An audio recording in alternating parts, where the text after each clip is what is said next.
we all want to fit in, right? It's like this basic human need to belong. But then there's this other side, like this pressure to stand out, be unique. It's kind of like a paradox when you think about it. Yeah. And that's exactly what we're diving into today. How do we balance that? Embracing our differences, but also finding that sense of belonging. Yeah. So to help us unpack all of this, we're going to be looking at the work of Joan Chittister and Henri Nouwen. Okay. They have some really interesting thoughts about, why we're so drawn to sameness, what we get out of it, what we might be giving up for it, and how it all connects to building a real community, especially in a world that often seems to reward conformity. Yeah. And Chittister, she doesn't hold back. She calls this need for sameness like a security blanket, that feeling of fitting in, not rocking the boat, basically becoming, as she puts it, socially invisible. Right. So the question is, why do we crave that invisibility, even if it means maybe we're not being our true selves? Well, I think it goes back to like a primal instinct, this need to belong. If you think about our early ancestors being part of a group, a tribe that was essential for survival. I mean, if you were cast out, you were in real danger. And it's amazing how that ancient wiring still kind of influences us today, even though the threats are different.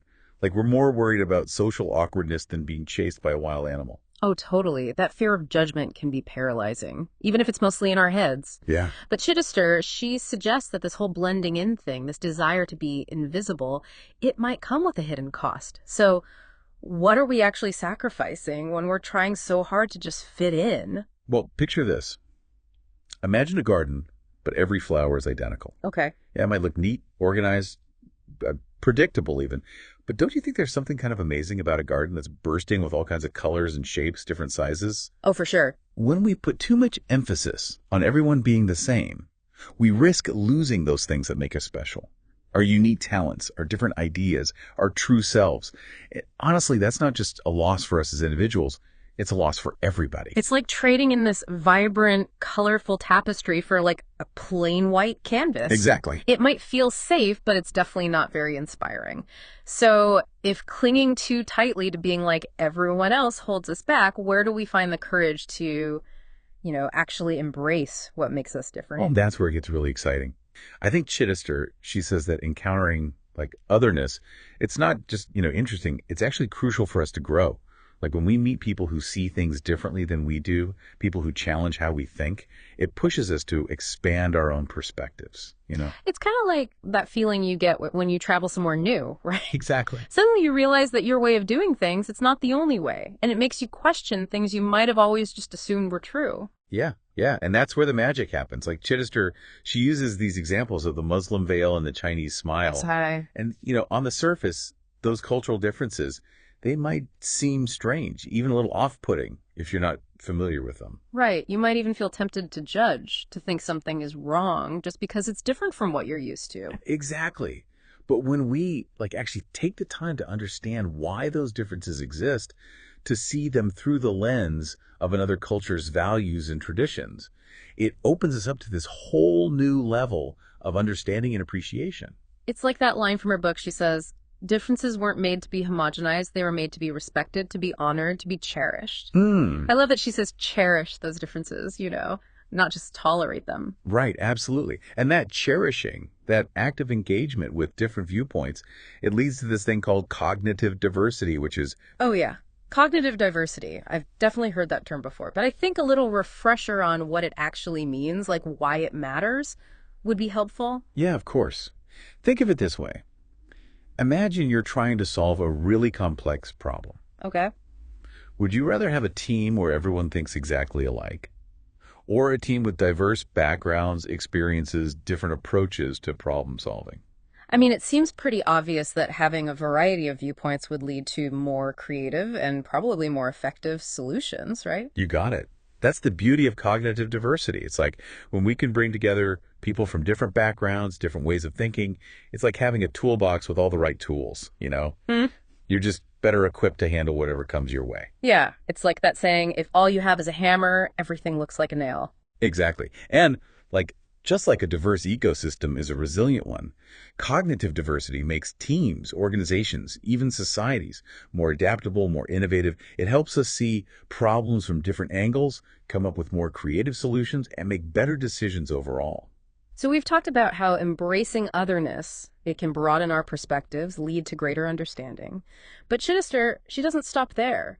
She actually says those differences, they're not just interesting, they're catalysts for our own personal growth. I agree. And that's where it gets really powerful because what she's saying is that, encountering different viewpoints, even those that challenge our own, it makes us think critically about our own beliefs and values. Like we're holding up a mirror to our own assumptions. Yeah. We have to question things we might have always just accepted as true, maybe uncover some biases that we didn't even know we had. It's definitely uncomfortable, but also incredibly valuable. Chittister, she actually goes so far as to say that it's in those moments of discomfort, when we're kind of forced to confront different perspectives, that's when we have the opportunity for the most growth. So how do we actually do that? Lean into the discomfort, I mean. How do we take those moments that could be awkward, those encounters with different viewpoints, and turn them into chances to grow instead of just like shutting down or going back to what's comfortable? Well, Chittister, she talks about this idea of productive disagreement, which I think is so important.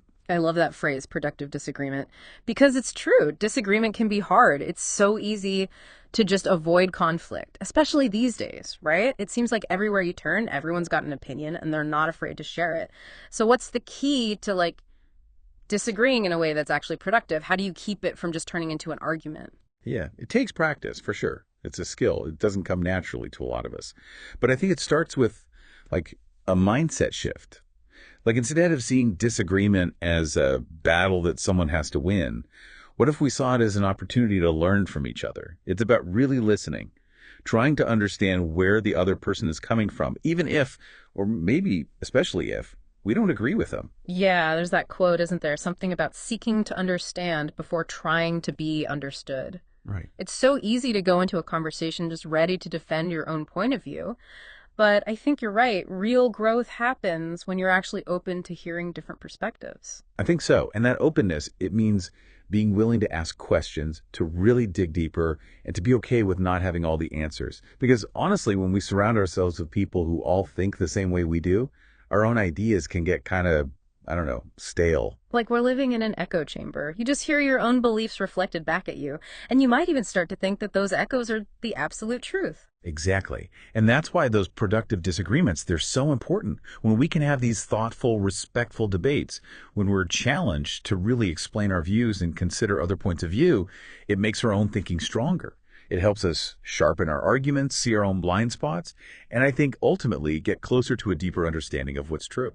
And sometimes it even means changing our minds, which, let's be honest, can be a little tough on the ego sometimes. It can be. But I think it's also really freeing to let go of the need to be right all the time. Yeah. It shows real humility and a willingness to grow. So we've talked about the downsides of always trying to be the same, and about how valuable it is to embrace our differences, not just for our own growth, but for the health of our communities too. But how does this actually play out in our daily lives? How do we move past just tolerating differences to creating spaces where those differences are truly valued and celebrated? That is the big question, isn't it? Yeah. And I think Henri Nouwen, he was this amazing spiritual writer, he offers some really insightful answers. He says that real community, it's not about erasing what makes us different. It's about recognizing our shared humanity, that common ground we all share. And he uses this great analogy of a mosaic. Each person with their own unique talents and experiences and perspectives, it's like a little piece of tile. And when we come together, we create something so much more beautiful and complex than any one of us could have made on our own. That's such a powerful image. I mean, we talk about the beauty of diversity a lot, but the mosaic analogy, it just makes it so clear. Each piece is distinct, but they all work together to create a bigger picture. Exactly. And knowing he's saying that when we approach community with that understanding, with this appreciation for the unique gifts that everyone brings, it creates an environment where everyone feels seen and heard and like they matter. Yeah. And in that kind of environment, people can trust each other, creativity can flourish, and incredible things can happen. So it seems like the big takeaway here is that our differences, they're not something to be afraid of or try to erase. They're something to embrace and celebrate and use to make ourselves and our communities better. That's it. And maybe as we go about our day, we can each ask ourselves, how can I create more space in my own life, in the way I interact with others, for those sparks of difference to catch fire? How can I approach disagreements with curiosity instead of judgment, with a willingness to learn instead of need to be right?